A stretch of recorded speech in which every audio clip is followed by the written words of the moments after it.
लगता है राहुल गांधी के पास पर्याप्त सबूत नहीं है। नहीं नहीं, सबूत पर्याप्त है उनके पास, तभी तो खुले मंच से आरोप लगा रहे। नहीं यार, अगर उनके पास सबूत होते, उनकी बात में सच्चाई होती, तो अभी तक कोर्ट ना चले गए होते। ऐसे न जाने कितने सवाल आपके जहन में तब से उठ रहे होंगे जब से राहुल गांधी लगातार बम फोड़ते हुए नजर आ रहे हैं। नमस्कार, आप देख रहे हैं एनालिसिस विद अखिल, और अगर आपको इन सवालों के जवाब चाहिए तो इस खबर को लास्ट तक जरूर देखिएगा।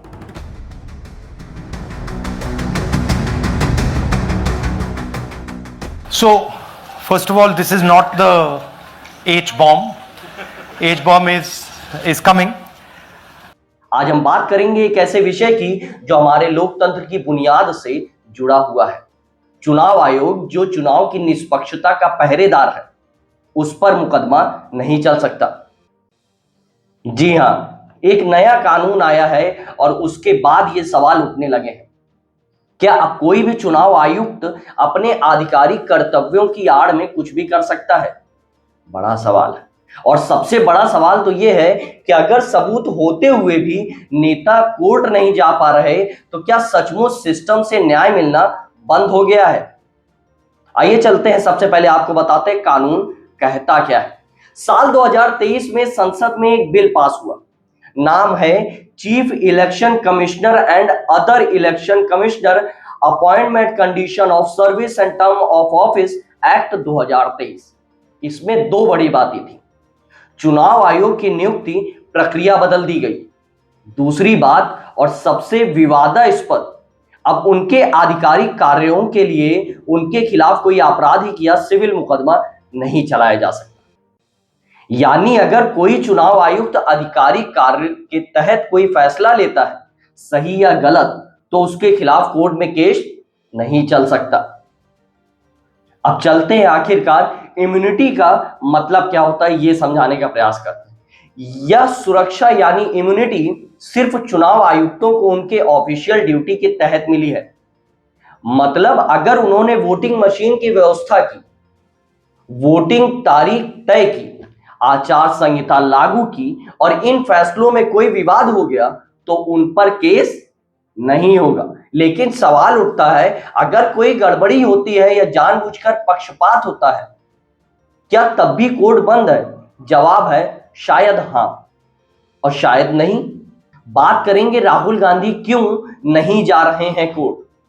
पिछले कुछ महीनों में राहुल गांधी ने कई आरोप लगाए हैं। चुनाव आयोग सरकार के दबाव में है। चुनाव आयोग ने जानबूझकर कुछ पार्टियों को फायदा पहुंचाया, और हाल ही में उन्होंने मेरे पास सबूत हैं। तो फिर सवाल उठता है, अगर सबूत है तो सुप्रीम कोर्ट क्यों नहीं गए भाई? जवाब आसान नहीं, लेकिन समझने लायक है। उनके पास जो सबूत है, जैसे दस्तावेज, व्हाट्सएप चैट, बयानों के वीडियो, वो शायद कानूनी रूप से एडमिसिबल ना हो, या राजनीतिक रणनीति भी हो सकती है। पहले जनता का समर्थन लेना, फिर कानूनी लड़ाई लड़ना। और तीसरा कारण, यह कानून खुद, जिसमें चुनाव आयोग को इतनी सुरक्षा दी गई है कि कोर्ट जाने का रास्ता पहले से मुश्किल हो गया है। राहुल गांधी या किसी भी नागरिक को इसके लिए क्या करना चाहिए, इस पर भी हम बात करेंगे। अगर सीधा केस दर्ज नहीं किया जा सकता, तो भी रास्ते बंद नहीं हुए हैं। Public interest litigation, PIL, supreme court में जाकर कानून की वैधता को चुनौती दी जा सकती है। जुडिशियल रिव्यू, कोर्ट से अपील की जा सकती है कि यह कानून संविधान की भावना के खिलाफ है। पार्लियामेंट्री एक्शन, विपक्ष इस विषय को संसद में उठा सकता है, विशेषाधिकार प्रस्ताव भी ला सकता है। पब्लिक प्रेशर, और सबसे बड़ा हथियार जनता। जब लोग सवाल पूछते हैं तो सरकार जवाब देने को मजबूर होती है। आने वाले महीनों में हम 3 बड़े घटनाक्रम देख भी सकते हैं। कानूनी चुनौती, सुप्रीम कोर्ट में इस कानून के खिलाफ याचिका दायर हो सकती है। राजनीतिक ध्रुवीकरण, विपक्ष इस मुद्दे को लोकतंत्र बनाम सत्ता का रंग देगा। जनता की परीक्षा, क्या जनता इस मुद्दे को सिर्फ नेताओं का झगड़ा मानेगी या सचमुच लोकतंत्र की रक्षा के लिए उठेगी? सवाल ये नहीं है कि कानून क्या कहता है, सवाल तो ये है कि किसकी रक्षा करता है।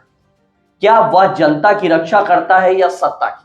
चुनाव आयोग को निष्पक्ष बनाना जरूरी है, लेकिन अगर निष्पक्षता को छू भी नहीं सकते तो सवाल भी नहीं पूछ सकते, तो फिर लोकतंत्र में बचता क्या है? सोचिए, समझिए और सवाल पूछना मत छोड़िए। मैं हूं अखिल, मिलते हैं अगले एपिसोड में जहां बातें होंगी साफ, ठोस और तथ्यों पर आधारित।